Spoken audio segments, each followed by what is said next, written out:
여러분, 한국이 전쟁의 폐허 속에서 기적처럼 일어나 먼 나라 폴란드의 빛까지 탕감했다는 이야기를 들어보신 적 있으신가요? 전후 가난을 딛고 일어난 한국이 보인 진정한 관대함은 한 교수님의 인생을 송두리째 바꾸어 놓았습니다. 그 감동의 순간을 지금부터 함께 살펴보시겠습니다. 저는 제 강의실에서 단 한 장의 슬라이드에 이렇게 흔들릴 줄은 상상도 못했습니다. 저는 빅토르 말리노프스키라고 합니다. 바르샤바 대학교에서 국제정치를 가르치고 있습니다. 매주 월요일 아침이면 저는 키가 큰 창문과 삐걱거리는 나무 바닥이 있는 이 넓은 강의실에 들어섭니다. 제 하루 일과는 꽤나 단단하다고 느꼈습니다. 학생들에게 인사를 하고 냉전 동맹을 보여주는 도표를 띄우고 강의를 시작하면 되었으니까요. 저는 그 단조로움에서 왠지 자신감마저 느끼곤 했습니다. 그날 아침도 평소처럼 시작했습니다. 공기는 차가웠고 제가 말할 때마다 입김이 하얗게 피어올랐습니다. 학생들은 노트북을 두드리거나 졸린 눈으로 자리를 잡았습니다. 저는 리모컨을 클릭해 다음 슬라이드를 띄웠습니다. 세계 지도가 나왔고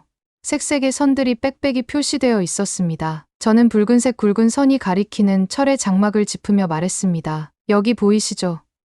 수십 년간 유럽을 가로질러 나뉘었던 바로 이 지점입니다. 강단 앞을 걸으며 제 구두가 바닥을 두드리는 소리가 울려 퍼졌습니다. 몇몇 학생은 하품을 했고 저도 슬슬 지루함이 몰려왔습니다. 저는 곧바로 다음 슬라이드로 넘어갔습니다. 이번에는 전후 유럽 재건을 도왔던 경제 원조 프로그램들이 나열되어 있었습니다. 저는 마셜 플랜에 대해 설명했습니다. 전쟁 이후 유럽 각국에 제공된 대출과 보조금에 대해 말했죠. 그리고 리모컨을 다시 눌렀습니다. 그런데 그때 제 심장이 덜컥 멎는 듯 했습니다. 슬라이드가 바뀌었는데 저는 처음에 눈치채지 못했습니다. 화면에 나타난 나라 이름들을 대충 훑고 있었습니다. 영국, 프랑스, 이탈리아, 그러다 작은 글씨로 적힌 문구 하나가 눈에 들어왔습니다. 대한민국 상환 의무 없음. 저는 말문이 막힌 채 멈춰섰습니다. 입이 마르고 목이 탔습니다. 한국이요?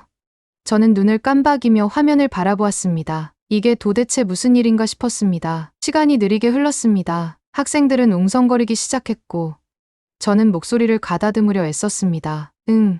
이건 참 흥미롭군요. 제 목소리가 낯설게 떨렸고 저는 강단에 몸을 기댄 채 잠시 멈췄습니다. 목구멍이 뜨끈거리며 맥박이 뛰는 걸 느꼈습니다. 저는 침을 삼키고 리모컨을 눌러 다음 슬라이드로 넘어갔지만 그 문구는 머릿속에서 지워지지 않았습니다. 수업이 끝난 뒤 저는 노트와 노트북을 탁 닫았습니다. 학생들은 속삭이며 강의실을 빠져나갔고 저는 그 발자국 소리가 사라질 때까지 가만히 서 있었습니다. 복도는 고요했고 한쪽 창문으로 늦은 아침 햇살이 반짝이고 있었습니다. 저는 가방을 메고 걸음을 옮겼지만 머릿속은 온통 한국이 우리 빚을 탕감해 주다니라는 생각으로 가득 찼습니다. 안개를 걷어내듯 머리를 흔들고는 건물을 나섰습니다. 찬바람이 불어왔고 저의 입김은 흰 구름이 되어 흩어졌습니다. 자갈길을 따라 오래된 참나무 옆을 지나는 동안 저는 다음 강의 내용을 떠올리려 했습니다. 하지만 제 노트 어디를 봐도 그 작은 문구가 다시 눈앞에 어른거렸습니다. 대한민국 상환 의무 없음.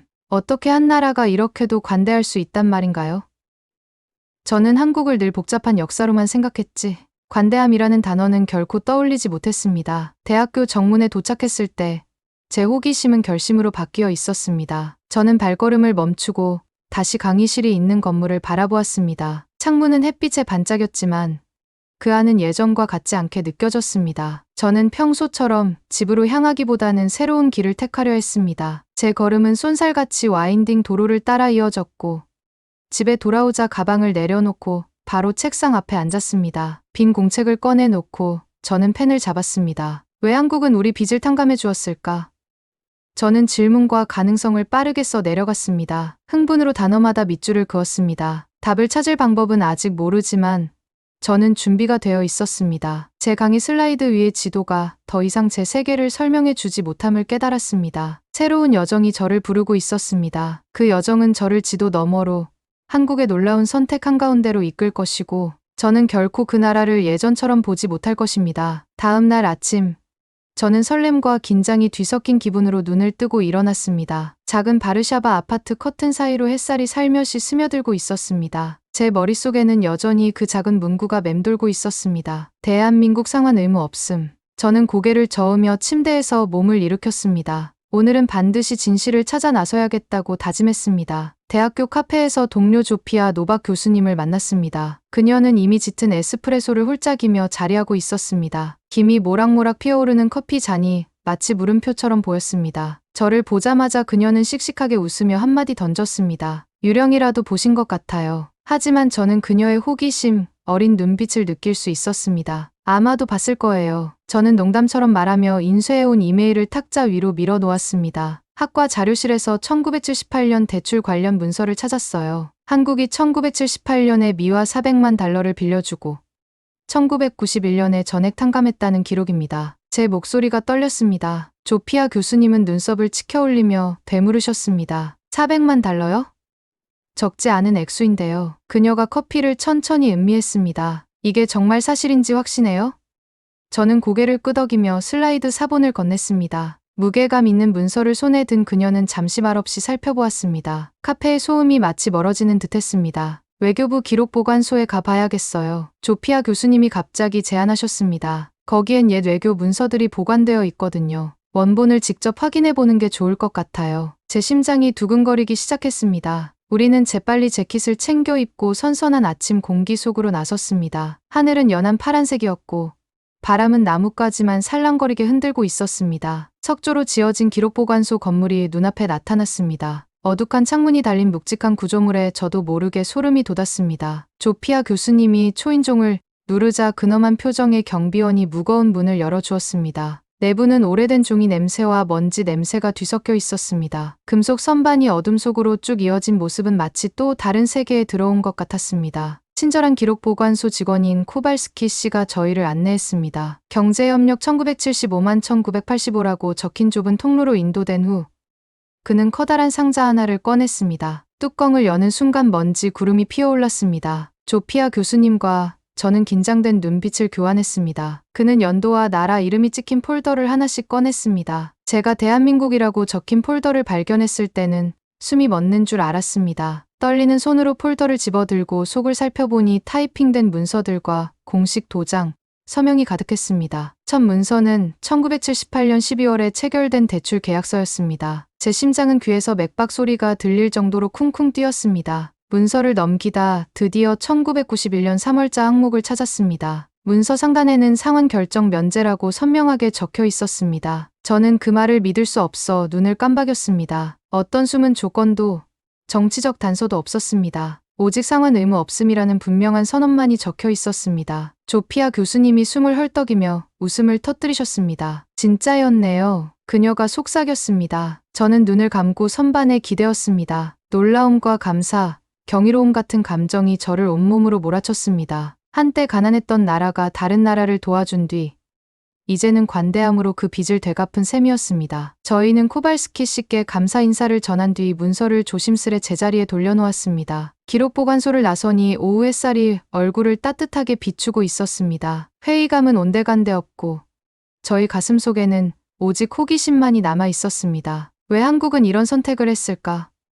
저는 마음속으로 외치며 곧 서울로 향해 그 결정을 내린 사람들을 직접 만나야겠다고 결심했습니다. 조피아 교수님과 함께 걸어 나오며 저는 몇 년 만에 느껴보는 가벼운 기분을 만끽했습니다. 발밑에 놓인 자갈 하나하나가 새로운 가능성으로 떨리는 듯했습니다. 저는 그녀를 보며 미소 지었습니다. 이제 시작일 뿐이네요. 조피아 교수님도 반짝이는 눈빛으로 고개를 끄덕이셨습니다. 그 순간 어떤 일이 닥치더라도 저는 준비가 되어 있음을 확신했습니다. 다음 날 저녁, 저는 거의 숨이 멎을 듯한 심장박동으로 서울행 비행기 표를 예매했습니다. 집에 돌아와서는 주방 식탁 위에 서류를 펼쳐 놓았습니다. 대출 계약서 사본, 탕감 통지문, 폴란드 기록보관소에서 가져온 제 노트들까지요. 저는 각 문서를 일반 용지 사이에 조심스럽게 끼워 넣고 가방을 정성껏 꾸렸습니다. 지퍼를 닫을 때 손이 떨렸습니다. 한국에서 아무것도 찾지 못하면 어떻게 하지?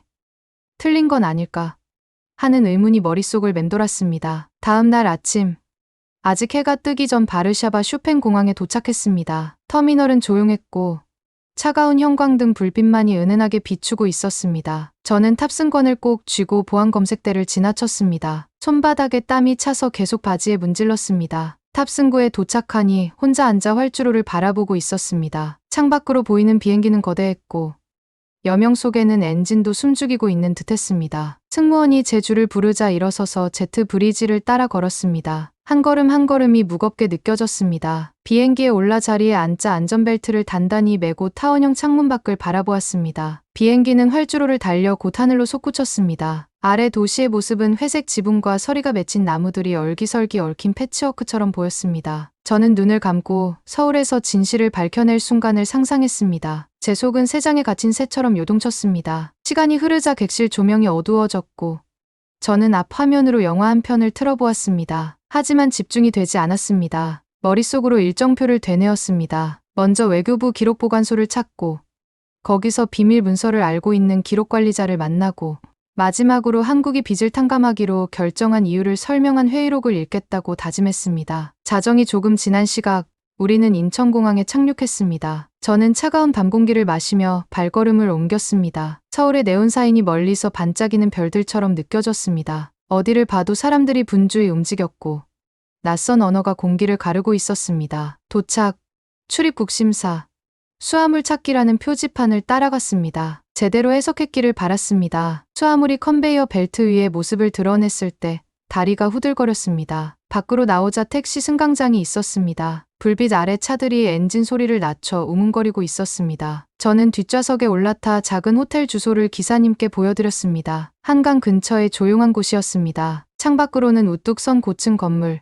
붉은 등이 켜진 상점들이 스쳐 지나갔습니다. 기사님은 영어를 못하셨기에 저는 도로 표지판을 유심히 살펴야 했습니다. 1시쯤 호텔에 도착했습니다. 로비는 사람 한 명 없었고 고요했습니다. 프런트 직원이 간단한 타이핑 후 객실 카드 키를 건네주었습니다. 엘리베이터에 올라탄 저는 가슴이 조여오는 듯했습니다. 방문이 열리자 한강이 내려다 보이는 창문 옆에 깔끔히 정돈된 방이 나왔습니다. 불을 켰습니다. 침대 위에는 저의 가방이 반쯤 펼쳐진 채로 중요한 서류들을 기다리고 있었습니다. 저는 천천히 짐을 풀고 문서를 책상 위에 하나씩 올려놓았습니다. 그리고 침대 가장자리에 앉아 강물 위에 반짝이는 불빛을 바라보았습니다. 내일이면 조선기록보관소에 들어가 이성원 기록관리자를 만나고 먼지 쌓인 책장 사이로 역사를 읽게 될 것임을 떠올렸습니다. 이른 아침을 위해 알람을 맞추고는 눕고 싶었지만 잠이 오지 않았습니다. 머릿속은 온갖 가능성으로 가득 찼습니다. 비밀 회의록을 찾을 수 있을까? 한국의 결정을 이끌어낸 진짜 이유는 무엇일까? 저는 불을 끄고 눈을 감았습니다. 심장은 여전히 빠르게 뛰었고 생각은 이미 새벽과 다음 여정으로 달려가고 있었습니다. 저는 다음 날 아침 일찍 눈을 떴습니다. 가슴이 설렘과 긴장으로 두근거렸습니다. 간단히 샤워를 마치고 셔츠와 슬랙스를 차려입으며 차분한 척했지만 속은 마치 폭풍 전야 같았습니다. 호텔 창문 사이로 빛이 들어와 어두운 나무 바닥에 황금빛 선을 그렸습니다. 오늘 드디어 모든 것을 설명해 주실 분을 만나러 가는 날이었습니다. 시계를 확인하니 정확히 오전 9시였습니다. 저는 1991년 비밀회의에 참석했던 전직 외교관 박민수 씨를 만나기로 약속해 두었습니다. 로비를 지나 밖으로 나서니 공기는 상쾌했고 커피와 아침 교통 소음이 섞여 있었습니다. 저는 택시를 잡아 작은 카페 주소를 기사님께 보여드렸습니다. 차창 밖으로 높은 빌딩과 알록달록한 간판, 출근길에 바쁘게 움직이는 시민들이 스쳐 지나갔습니다. 택시가 멈추자 저는 요금부터 지불하고 서둘러 카페로 들어갔습니다. 카페는 밝고 아늑했습니다. 큰 창문 아래 목재 테이블이 놓여 있고 벽에는 화분이 가득했습니다. 꽃향기와 갓 내린 커피 향이 어우러져 있었습니다. 구석 자리에는 이미 박민수 씨가 앉아 계셨습니다. 단정한 블레이저를 걸치고 작은 노트북을 손에 쥐고 계셨습니다. 말리노프스키 교수님이신가요? 박민수 씨께서 부드럽지만 단호한 목소리로 영어로 여쭈었습니다. 저는 일어나 고개를 끄덕였습니다. 네.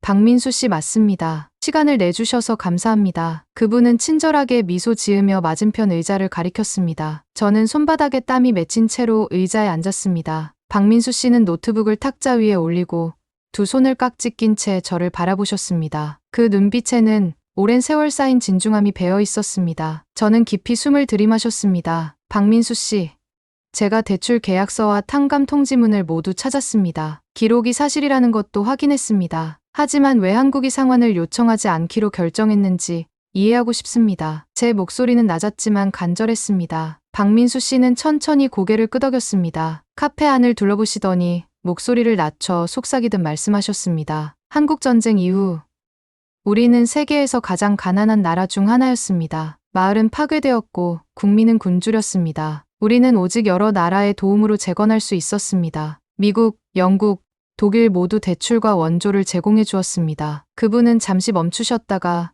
제 눈을 똑바로 바라보셨습니다. 우리는 결코 그 은혜를 잊지 않기로 다짐했습니다. 폴란드 역시 분쟁과 고난을 겪은 국가로서 우리가 진심으로 연민을 느꼈습니다. 그리고는 재킷 주머니에서 작게 접힌 종이를 꺼내셨습니다. 이것이 1991년 회의록입니다. 제가 그 종이를 펼치자 손이 떨렸습니다. 글씨는 또박또박했고 한 단어도 흐트러짐이 없었습니다. 박민수 씨는 조용히 지켜보셨습니다. 저는 눈으로 내용을 읽었습니다. 과거 지원에 대한 감사와 고난을 극복해온 동지적 연대를 인정하여 대출 상환을 면제하기로 결정함. 이 행위가 상호 존중 위에 세워진 세계를 향한 우리의 희망과 감사를 상징하기를 바람. 저는 눈을 들어 박민수 씨를 바라보았습니다. 가슴이 터질 듯이 뛰었습니다. 이건 정말 놀랍습니다. 저는 속삭이듯 말했습니다. 감사를 표현하기 위해 이렇게 쓰신 거군요. 박민수 씨는 고개를 끄덕였습니다. 맞습니다. 우리는 칭찬이나 언론의 주목을 바라지 않았습니다. 진정한 친절은 알림이 필요 없다고 믿었습니다. 다른 나라들도 기대 없이 서로 돕는 가치를 알아주길 바랐습니다. 제 가슴은 마치 구름 사이로 비친 햇살처럼 따뜻해졌습니다. 저는 눈을 감고 잠시 그 문구를 곱씹었습니다. 눈을 뜨니 제 눈가에 눈물이 맺혀 있었습니다. 박민수 씨의 이야기는 단순한 돈 이야기가 아니었습니다. 기억과 존중,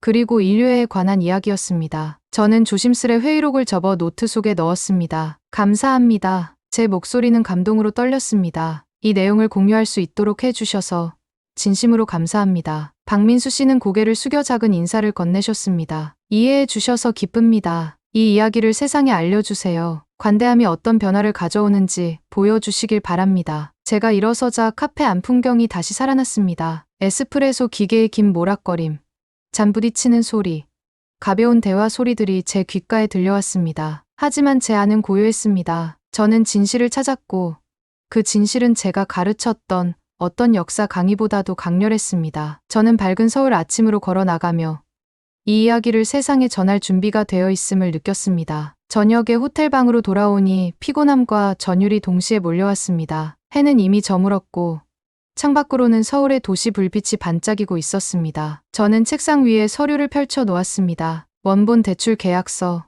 1991년 탕감 회의록, 카페 노트, 그리고 박민수 씨가 접힌 문서를 들고 있는 사진 몇 장이었습니다. 이 생생한 발견들을 사람들이 꼭 알아야 할 이야기로 엮어야 한다는 생각에 가슴이 뛰었습니다. 책상 램프를 켜니 노랗게 바랜 대출 파일 가장자리가 은은히 빛났습니다. 저는 펜을 든 뒤 노트북을 꺼내 새로운 페이지를 열었습니다. Chapter 1 바르샤바에서의 발견을 쓰고 Chapter 2 기록 보관소의 증거, Chapter 3 서울행 비행이라고 적었습니다. 이제 Chapter 4 카페에서의 고백 앞에서 잠시 멈췄습니다. 박민수 씨의 잔잔한 목소리와 그 말씀이 방 안을 어떻게 가득 채웠는지를 떠올리니 가슴이 조여왔습니다. 천천히 글을 쓰기 시작했습니다. 펜끝이 종이를 긁으며 카페의 목재 테이블과 아침 햇살에 물든 박민수 씨의 얼굴을 묘사했습니다. 회의록의 핵심 문구, 과거의 친절을 인정하여 대출 상환을 면제하기로 결정함을 정확히 옮겨 적고 그 구절에 2번 밑줄을 그었습니다. 그 진실이 가슴속 깊이 울렸습니다. 글을 쓰다 보니 이 이야기가 단순한 경제나 외교 수업이 아니라 인간의 관대함을 가르치는 수업이라는 깨달음이 왔습니다. 머릿속에선 제 학생들이 눈을 반짝이며 놀라는 모습이 떠올랐습니다. 한때 스스로 어려움을 겪었던 나라가 보상 없이 다른 나라를 도왔다고 전하면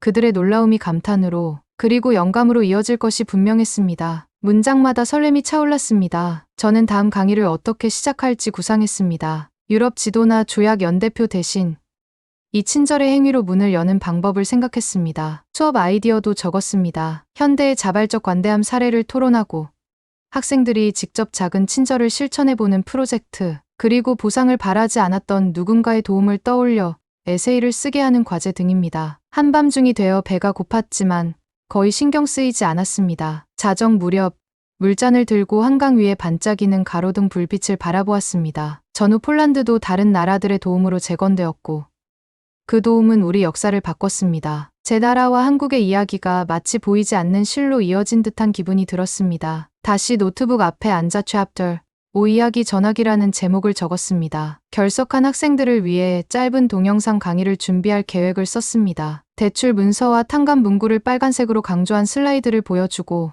폴란드와 한국을 밝은 화살표로 연결한 지도를 넣겠다는 썸네일 스케치를 그렸습니다. 강의 마지막에는 박민수 씨의 마무리 말씀.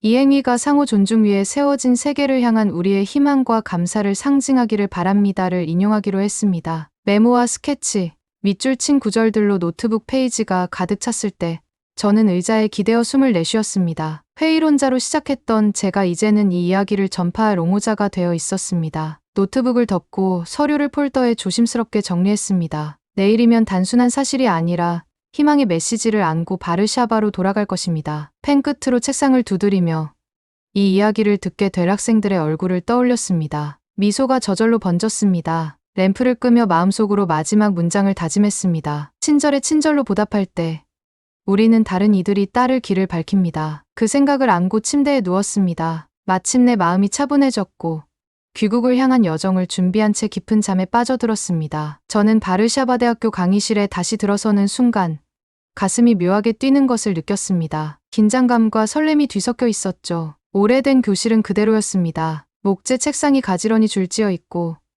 앞벽을 가로지르는 초록색 칠판, 부드러운 아침 햇빛이 들어오는 큰 창문까지 모두 익숙했습니다. 하지만 저는 달라져 있었습니다. 저는 이제 학생들의 시선을 바꿀 이야기를 품고 있었으니까요. 가방을 내려놓고 책상 위에 서류를 가지런히 펼쳤습니다. 학생들이 조용히 들어와 이야기하며 자리에 앉기 시작했습니다. 저는 그들을 보며 미소 지었고 가슴 속 시계추가 째깍거리듯 고동쳤습니다. 그리고 말했습니다. 안녕하세요. 오늘은 제가 서울에서 발견한 이야기 하나를 들려드리려고 합니다. 저는 노트북을 클릭했고 첫 슬라이드가 나타났습니다. 흰 바탕에 빨간 글씨로 밑줄 친 문구가 있었습니다. 대한민국 상환 의무 없음. 교실에는 놀라움 어린 탄성이 퍼졌습니다. 학생들의 눈이 크게 뜨였고 몇몇은 호기심 가득 몸을 앞으로 기울였습니다. 저는 그 문구를 처음 본 바르샤바 강의실 아침을 설명하기 시작했습니다. 학생들의 하품 소리, 리모컨을 누르던 제 손가락, 그리고 가슴이 철렁했던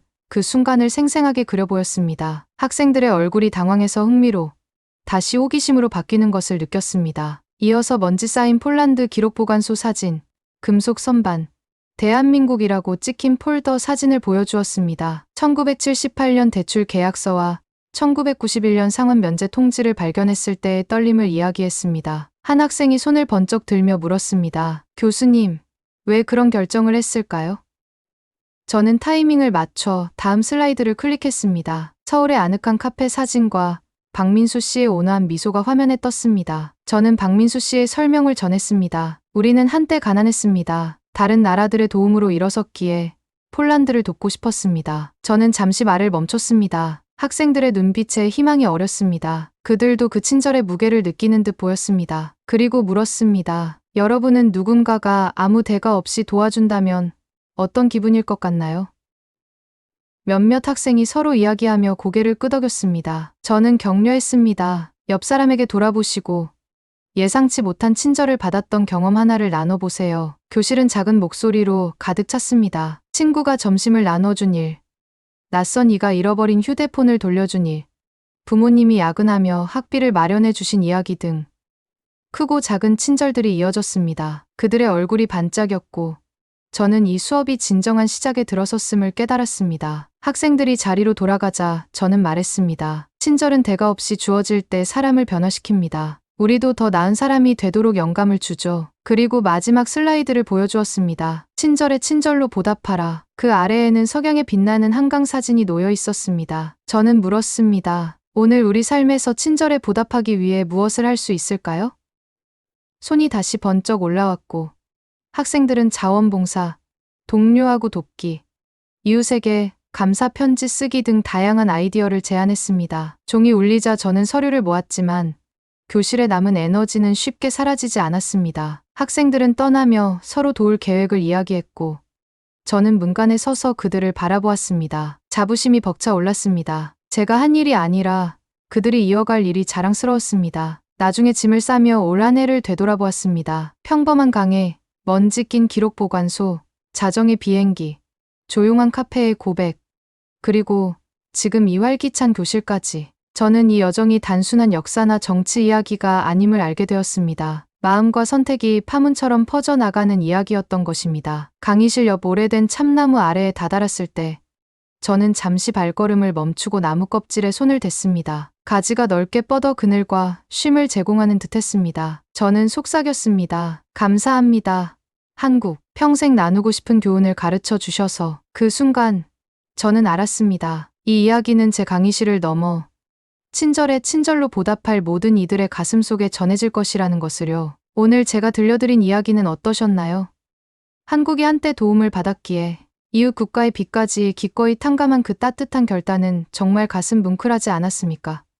여러분은 이런 기대 없는 친절에 대해 어떻게 생각하시는지 아래 댓글로 남겨주세요. 그리고 이 이야기가 더 많은 분께 전해져서 우리 모두가 서로를 돕는 힘을 다시 떠올릴 수 있도록 구독과 좋아요도 꼭 부탁드립니다. 주변 친구나 가족에게 공유해 주시면 한국과 폴란드가 맺은 우정의 교훈이 더 널리 퍼질 수 있습니다. 오늘도 함께 해주셔서 진심으로 감사드리며 다음 영상에서 또 만나요.